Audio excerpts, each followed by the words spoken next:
మాఘపురాణము 11వ అధ్యాయము మార్కండేయుని వృత్తాంతము.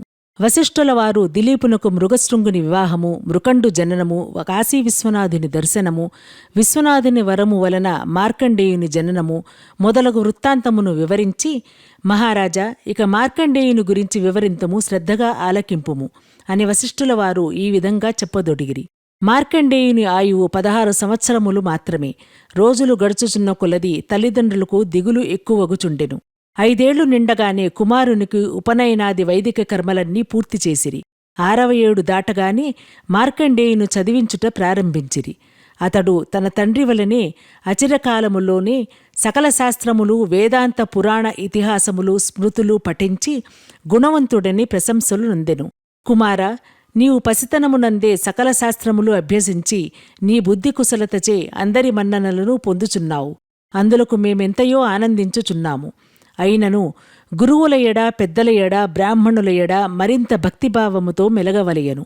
వారి ఆశీస్సులు నీకు మంగళకరమగునుగాన నీవట్లు చేసినచో నీ ఆయుర్దాయము వృద్ధియగును అని చెప్పిరి.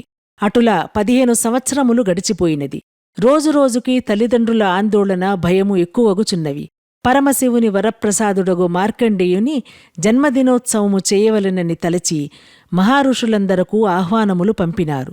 మునీశ్వరులు, గురువర్యులు మొదలగు వారందరూ మృకండుని ఆశ్రమానికి వచ్చినారు. అందుకు మృకండు ఆనందముంది అతిథి సత్కారములు చేసెను.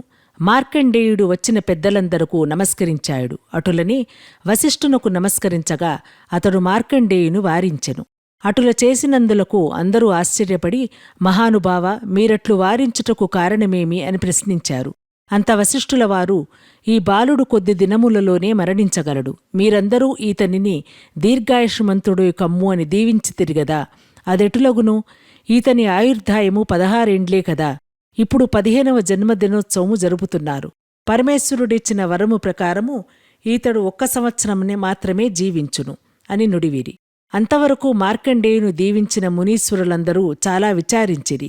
చిరంజీవివై వర్ధిల్లు అని దీవించినందున వారి వాక్కు అమంగళమగునని బాధపడి, దీనికి మార్గాంతరము లేదా అని వశిష్ఠుల వారినే ప్రశ్నించారు.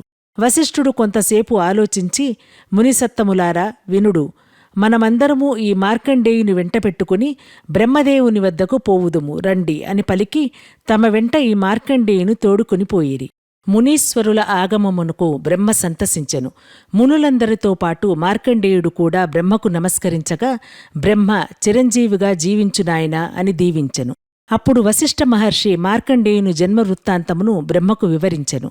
బ్రహ్మ కూడా జరిగిన పొరపాటుకు విచారం వెలిబుచ్చి కొంత తడవాగి, భయపడకు అని మార్కండేయుని దగ్గరకు చేరదీసి, పరమేశ్వరుడు ఈ బాలుని దీర్ఘాయుష్మంతునిగా చేయునుగాక అని తన మనస్సులో శివుని ధ్యానించెను.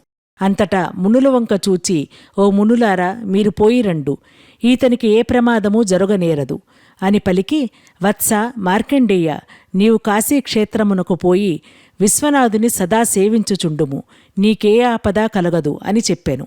మార్కండేయుడు గృహమునకు వచ్చి తల్లిదండ్రులకు నమస్కరించి కాశీ విశ్వనాథుని సేవించి వచ్చెదను అనుజ్ఞనిమ్మని కోరగా, మృకండు అతని భార్యయు కొడుకు యొక్క ఎడబాటును కడుంగుడు దుఃఖించిరి.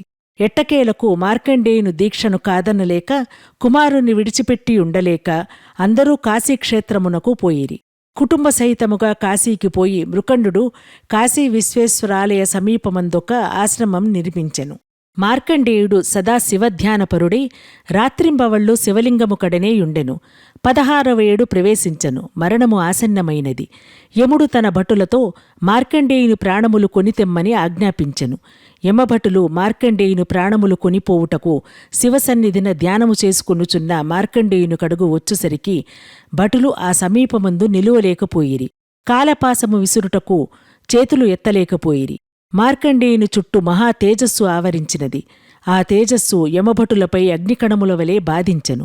ఆ బాధ కోర్వలేక భటులు పోయి జరిగిన వృత్తాంతమును యమునికి ఎరిగించగా, యముడు ఆశ్చర్యపడి తానే స్వయముగా మార్కండేయునిపై కాలపాసము విసిరెను.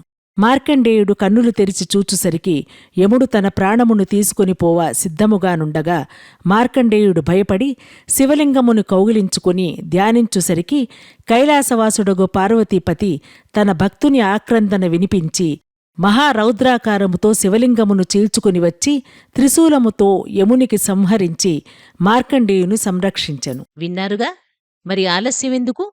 ఇప్పుడే మా సనాతన నిధి ఉచిత మొబైల్ అప్లికేషన్ను ప్లేస్టోర్ నుండి డౌన్లోడ్ చేసుకుని ఫ్రీ రిజిస్ట్రేషన్ చేసుకుని మేము నిర్వహిస్తున్న రోజువారీ క్విజ్లో పాల్గొని బహుమతులు గెలుచుకోండి.